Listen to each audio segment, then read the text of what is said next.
And now, it's time for another Dice Tower review with Tom Vasel. Hey everybody, I'm Tom Vasel, and today we're taking a look at Paiko, or Paiko. This is an ancient battle of strategy. It's an abstract strategy game for 2 players in which you are trying to win through a certain number of points by threatening other pieces. Now, I was pretty pumped when I saw this because this is from Catalyst Games. And their last couple strategy games, specifically the Jarl and the Duke, are fantastic, amazing strategy games. So I was very pumped to see another 2-player strategy game. This one had some different things. It wasn't just a straight up capturing an opponent. It's putting your opponent in threat and then trying to destroy them. Let's take a look at it.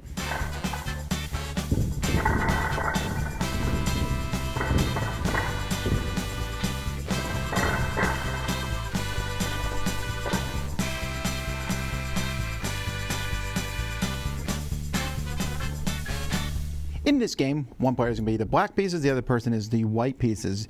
You're going to have a reserve of 24 pieces. There's 8 different types, and you're going to have 3 of each type. And so there's air, fire, water, earth, bow, sai, lotus, and sword. And each of these pieces has some differences to them.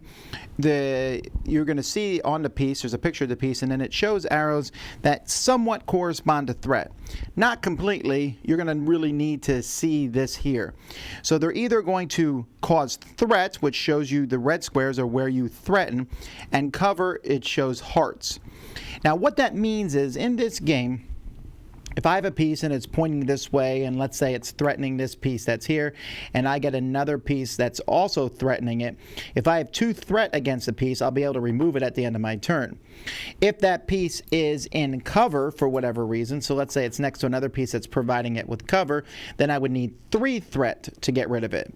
And even if it had cover from 2 different sources, it still would be a maximum of 3 threat to get rid of it. The goal of the game is to score points. So you're going to try to get 10 points. Each one of your pieces, you start with your home area. Each one of your pieces in the opponent's area is worth 2 points. Each piece over in these neutral areas is worth 1 point. You have 10 points, you win. But also, if someone's lost 13 or more tiles, then you can win for that. And if both players have lost 13 or more tiles and they have 5 or fewer points, then it's not going to happen. Now, you have different options that you can do on your turn. Before you do that, you're going to start by kind of drafting tiles from your reserve. The white player drafts 7, then the black player drafts 9, and then the white player drafts 1 more. And that's kind of like your hand of tiles. So on your turn, you can deploy a tile from your hand onto the board. You can put it anywhere in your home ground area. You can also deploy a tile on squares that I threaten. So if I'm here and the bow threatens these spots here, I can deploy my next tile here, like that. You can't deploy on spaces that threaten you, even if it's in your own area. And you can't deploy on these black spaces. They're nothing. Or also these half squares here are nothing spaces on the board. You can also, on your turn, take 3 tiles from the reserve and add them to your hand. And then you can move a tile on the board. A tile can move 2 squares non-diagonally. So that's legal, legal, legal, etc. And that's pretty much it. However, how the pieces operate, so for example, air can't move, but threatens like a knight in chess. Fire threatens itself, so it only needs 1 threat to capture fire. The bow shoots straight ahead. The sai can shift 2 after you deploy it, and only threatens straight in front of it. By the way, every time you shift something, you can move its direction and how it's facing. The lotus protects everything around it. Earth goes in all directions, but only shifts 1. Water threatens diagonals and protects ones that are nearby it, and sword threatens everything around it. That's pretty much the basic rules of the game. But there's more to it and how it plays, I think, but that's how it works. A lot of negative things here I can say about this game. First of all, it's essentially a square board. So why it's in this weird, ridiculous box? This is a bad box for so many reasons. Bad for players to store, bad for stores to show off. Dislike this board tremendously. I dislike the rules. I think that they're too simplistic.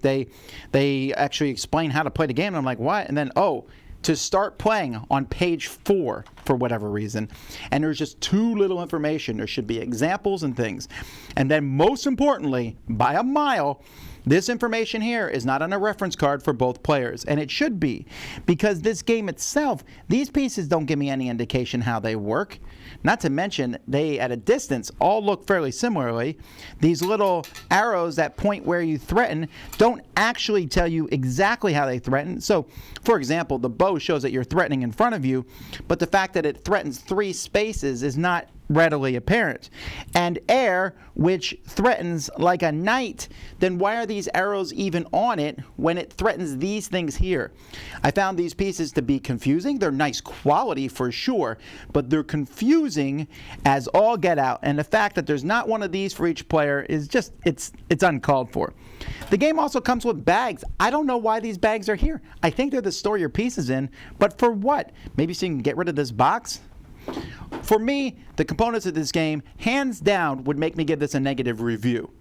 But let's see if gameplay can at least justify it a little. Well, that's not a good start there, right? Taking a look at the components themselves to be that way. And it's not that the game that looks bad, it looks gorgeous.